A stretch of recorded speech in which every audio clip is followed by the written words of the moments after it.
corpo, o corpo de Cristo.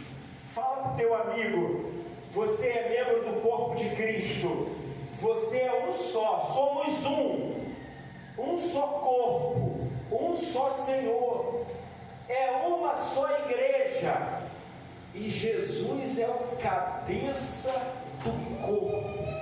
Ouviu um amém? Amém.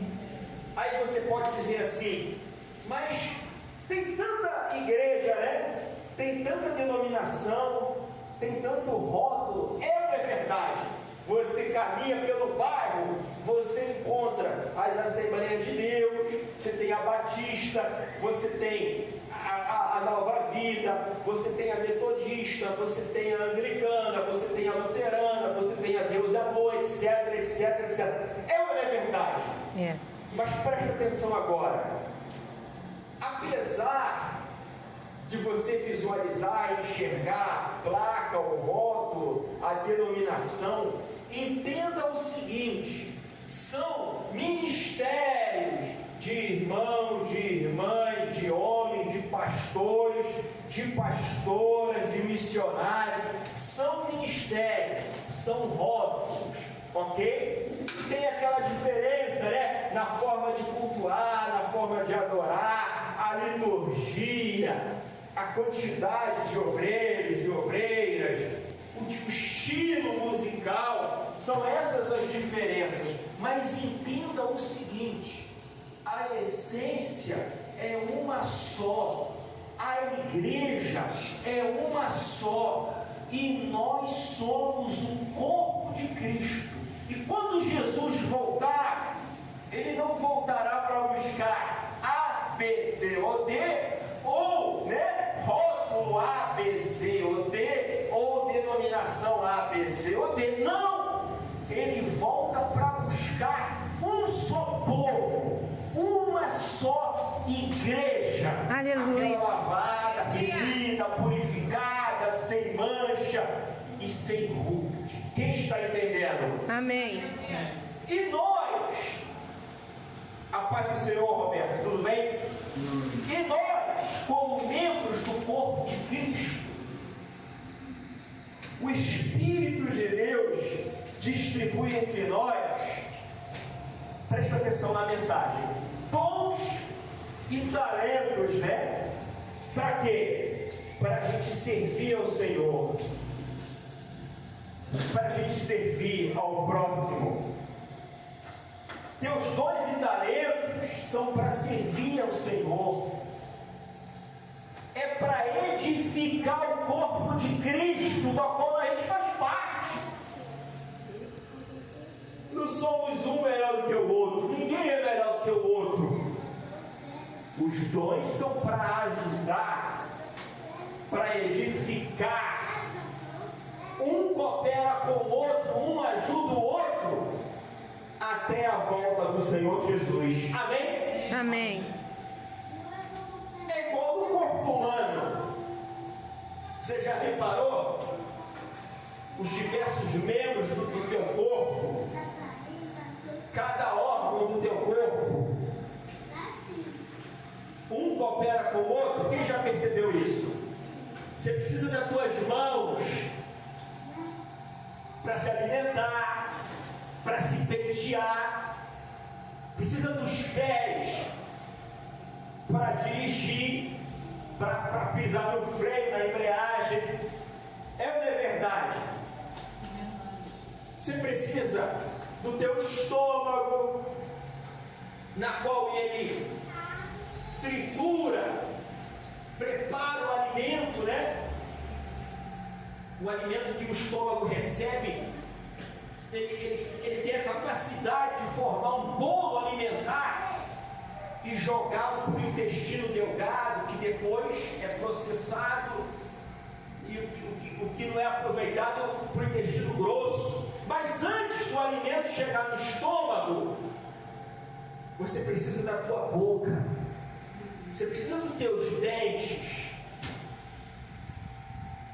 para você não apenas dar um belo sorriso, mas para você triturar bem o alimento.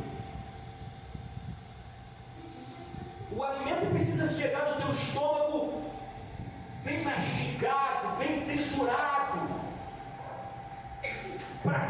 facilitar a tua digestão. E nesse processo também entra a língua. A tua língua é importante naquilo que você fala.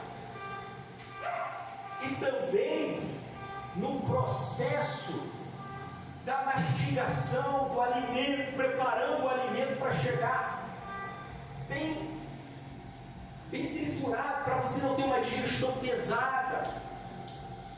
Então a tua língua é importante. Querido filho, querida filha, a língua é um pequeno membro no teu corpo, mas demasiadamente importante. Preste atenção agora. Tem um texto, não precisa abrir, depois você vê em casa em Provérbios 18, versículo 21. Salomão, o sábio Salomão, escrevendo sobre este tema, sobre este assunto, ele diz assim, a morte e a vida estão no poder da língua. Olha que forte. Um pequeno membro do nosso corpo, ele atribui a esse pequeno membro, a esse pequeno órgão que é a língua, ele, Salomão, inspirado pelo Espírito Santo, ele atribui o poder da morte e o poder da vida através da língua. E no Novo Testamento, também o Espírito Santo usando o apóstolo Tiago, não precisa abrir agora, no capítulo 3, versículo 10, ele diz assim, de uma mesma boca procedem a maldição e a bênção. Olha que interessante os dois textos. O que a gente entende na noite de hoje? O que o Espírito Santo quer mostrar a você na noite de hoje, nessa campanha de libertação, nessa campanha de cura, nessa campanha de oração? O Espírito Santo coloca diante de nós, bem mastigado, o segredo da nossa vitória em todas as áreas da nossa vida, seja na vida espiritual, seja na vida profissional e financeira, seja na vida familiar, seja na saúde, seja na vida sentimental. O que ele nos mostra? É através do que você fala, é através da tua atitude de abrir a tua boca e proferir e determinar na tua vida, na vida da tua família, na vida daqueles que você ama, palavras de bênção e palavras de vida. Amém. Quem está entendendo? Amém. Por exemplo, tem pessoas, há pessoas, que no decorrer da sua vida, ela tem o costume, ela tem o hábito de abrir a sua boca, usar o poder da fala, da língua, da palavra, para atrair a morte, para atrair a maldição. Por exemplo, ela abre a boca e diz assim, de fato, verdadeiramente, eu sou um fracassado. Tudo que eu faço ou tento fazer não prospera, não vai para frente, não dá frutos. Aí chega num outro momento, ela abre a boca e reclama da remuneração, do dinheiro que passa nas mãos dela, que nunca dá para nada. Não tem prosperidade. Eu não tenho prosperidade. O meu emprego é ruim porque o dinheiro entra num bolso e sai pelo outro, fazendo com que o dinheiro não dê para nada. Aí ela continua abrindo a boca e proferindo palavras de miséria. Quem está entendendo? Amém. Aí a mesma coisa no âmbito familiar. Ela reclama do marido, ela reclama dos filhos, inclusive trazendo questões relacionadas ao futuro do menino, da menina. Esse menino, esse garoto, ele não vai dar para nada, ele não presta. Olha como ele se comporta no colégio, na escola, na faculdade, só notas ruins, eu só tenho reclamação. Mas que filho perturbado! E assim continua, né? A vida dela é uma vida de reclamação do carro, ela reclama da casa, ela reclama dos vizinhos, ela abre a boca e utiliza o poder da fala, da palavra, para atrair maldição e morte. No âmbito da saúde, eu não tenho saúde, eu gasto muito com médicos, com remédios, com exames. Aí ela reclama do país, da inflação, do desemprego, etc, etc, etc. Aí eu te pergunto, é demasiadamente complicado, ruim, você conviver com uma pessoa assim? É ou não é verdade? Sim ou não? Sim. É ruim. Imagina você manter a relação, a convivência por muito tempo com uma pessoa que só vive murmurando da vida, reclamando, blasfemando.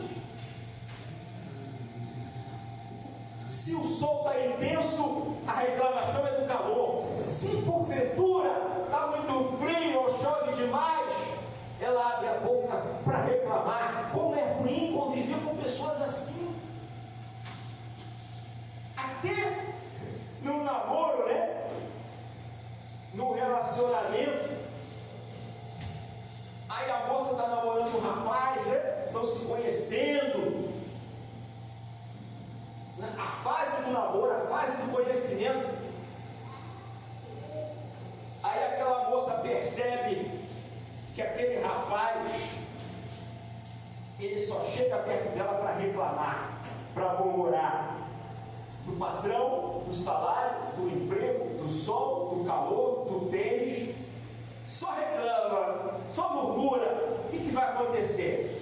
Você acha que esse relacionamento tem condição de prosseguir, de ir adiante? Eu acredito que não, porque ela já está percebendo. Um homem reclamão. Não confunda, entretanto, quando você receber uma mensagem pelo aplicativo ou um telefonema de algum irmão na fé, algum parente, familiar ou amigo, te relatando um problema, ou reclamando de alguma coisa, de alguma luta, ou prova, um deserto. Não é isso o que a gente está tentando passar para você na noite de hoje. Porque eu recebo, nós recebemos e estamos aqui como igreja, como o corpo de Cristo, um para ajudar o outro. Então a gente recebeu recebeu um relato de uma dificuldade, a gente está aqui para estender as mãos e socorrer. O que temos dito na noite de hoje são pessoas que fazem do poder da fala, do poder da palavra, do poder da língua, fazem disso coisas que atraem a morte, atraem palavras de maldição. Olha como o inimigo é astuto, olha como Satanás é perverso. Até pouco tempo, né? Os filhos se dirigiam aos pais: a sua bênção, meu pai, a sua bênção, mãe, a sua bênção, tio, padrinho, a sua bênção. E ali os pais, os tios, avós, liberando o poder da fala, o poder da palavra, o poder da língua, abriam a boca e diziam: Deus te abençoe, meu filho, minha filha. É ou não é verdade? Aí esse hábito, né, foi, digamos assim, no grosso modo da palavra, jogado para escanteio. Não temos mais. Ocasionando o quê? Palavras que trazem palavras de morte e palavras de maldição. Eu vou entrar na reta final agora da mensagem, presta bastante atenção. Querido filho, querida filha, a Bíblia diz assim, não precisa abrir agora, Hebreus capítulo 10, versículo 38, diz assim: o justo vive pela fé. Vamos repetir: o justo vive pela fé. O que a gente entende?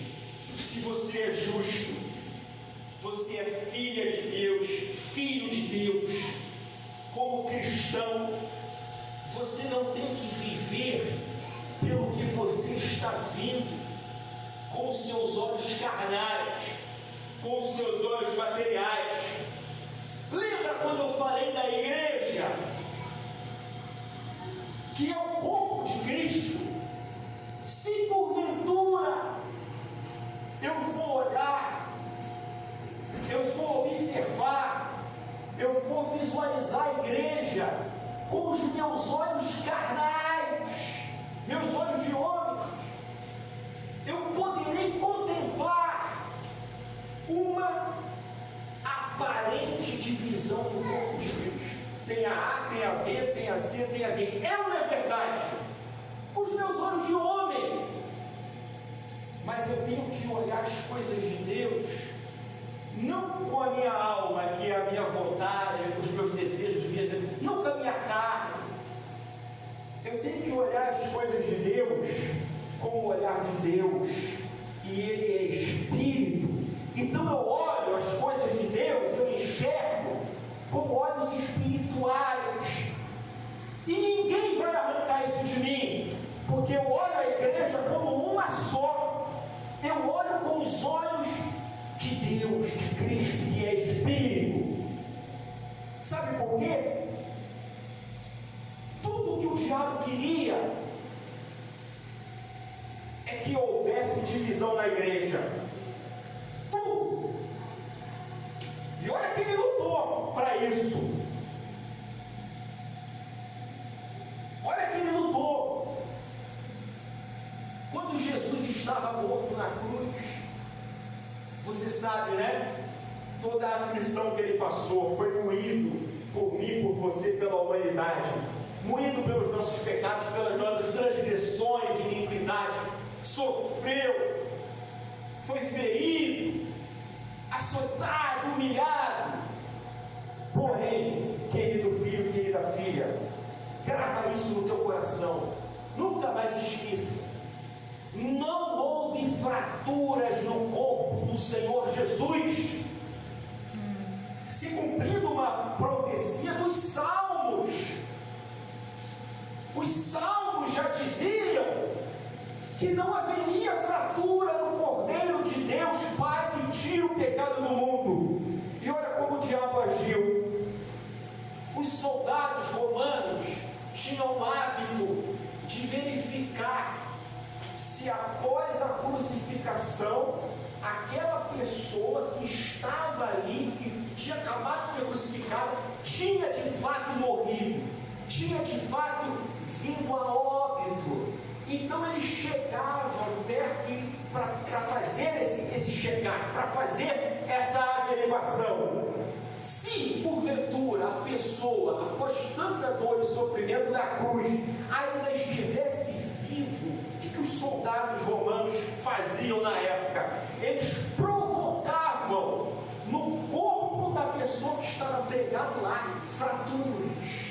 Provavelmente com uma pancada provocava fratura para poder acelerar o óbito, acelerar a morte.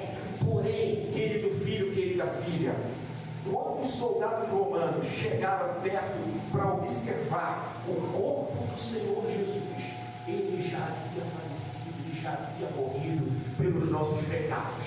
Olha o que a gente entende, olha como Satanás queria que houvesse fratura. Não! No corpo dele não houve fratura, significa que somos um só. Você já fraturou o braço, a perna? Já reparou que acontece uma divisão? Já viu a imagem na radiografia, aquela divisão? Não há divisão no corpo de Cristo, somos um só. Quem pode glorificar a Deus? Glória a Deus. Então eu enxergo com os meus olhos espirituais, e ninguém tira isso de mim. A igreja é uma só. Por isso que o justo vive pela fé. Não é o que você vê com teus olhos humanos, da carne, mas é o que você enxerga com o olhar do Espírito. Usando o quê? O poder da palavra, o poder da língua, que traz bênção e traz vida. Aleluia. Vamos já concluir. Você sabia que o próprio Deus, ele chama a existência as coisas que não são como já fossem? Quem sabia? Para você entender melhor, no princípio, na criação dos céus e da terra, a terra era sem forma e vazia, não tinha, filho, filha, absolutamente nada. E o que Deus fez? Olha que forte. Ele usou o poder da palavra, usou o poder da língua, usou o poder da fala. Ele disse assim, ó: haja luz. E o que aconteceu? Houve luz. Não ouvi. Houve luz. Essa palavra funciona ou não? Funciona. Você pode aplaudir esta palavra? Mais perto. Então aqui Deus, ele chama a existência, houve luz. Foi como a gente disse no princípio, né? O poder da língua, de uma mesma boca, procedem a sua bênção e procedem também a vida. Na noite de hoje, preste atenção agora, use esse poder, essa palavra, e diga sempre, sempre, sempre: eu sou vitorioso, eu sou vitoriosa. Eu sou vitoriosa. Eu sou mais que vencedor. Aleluia. Vencedora. Aleluia. Eu sou inteligente, meus filhos são inteligentes, e meus filhos vão arrebentar na escola, no colégio, na faculdade. Aleluia. Eu abençoo a minha casa, o meu lar, a minha família. Aqueles que não são salvos ainda pelo Evangelho, eu determino que o Espírito Espírito Santo vai alcançar.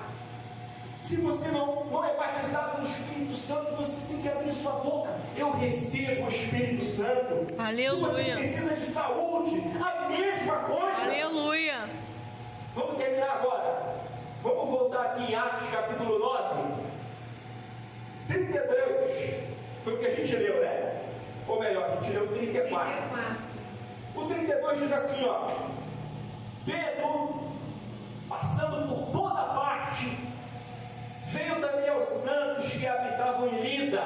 Ou seja, o apóstolo Pedro, para a gente encerrar agora, pregava o evangelho em toda a parte, nos bairros, nas praças, nas ruas, nos becos, nas vielas, nas cidades.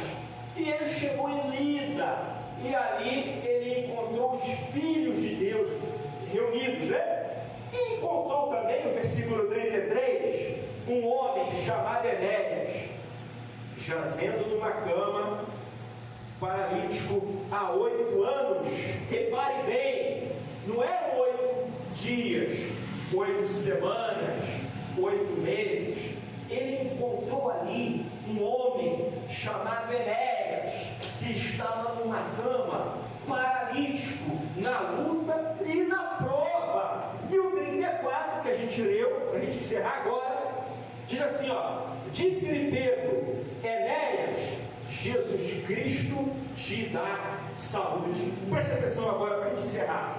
Repare bem, filho, filha, que aqui Pedro não fez nenhuma oração forte, demorada ou prolongada. Não que não seja importante. Eu já ministrei aqui numa outra ocasião a importância da gente levar uma vida de oração, de você orar sem cessar. Mas aqui não era o caso. Repare bem que ele não determinou e disse: Enéas, vou entrar em jejum tantos dias por você. Não que o jejum não seja importante.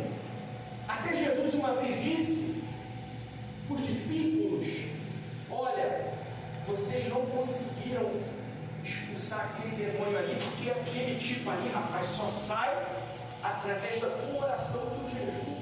Mas não era o caso aqui.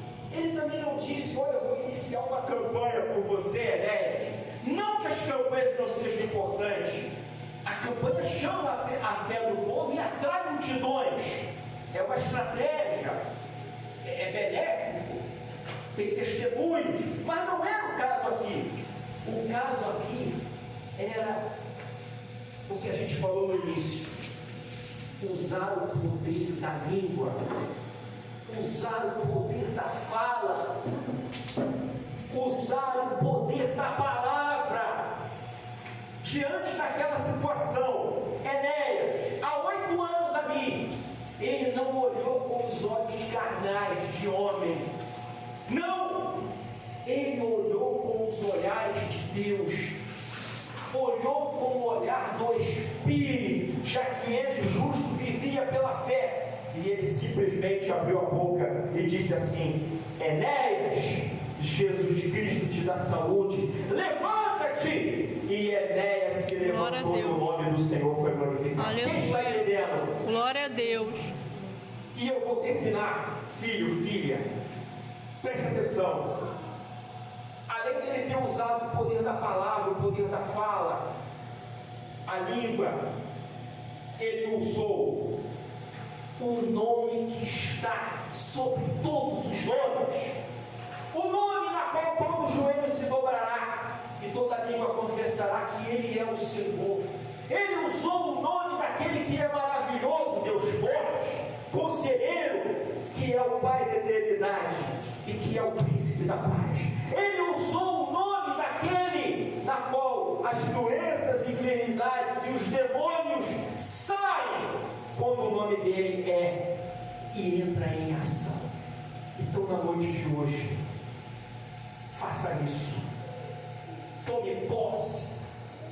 Abra a tua boca e determina palavra de bênção, palavra de vida, no nome de quem? Do Senhor Jesus. Amém? Deus abençoe você. Obrigado.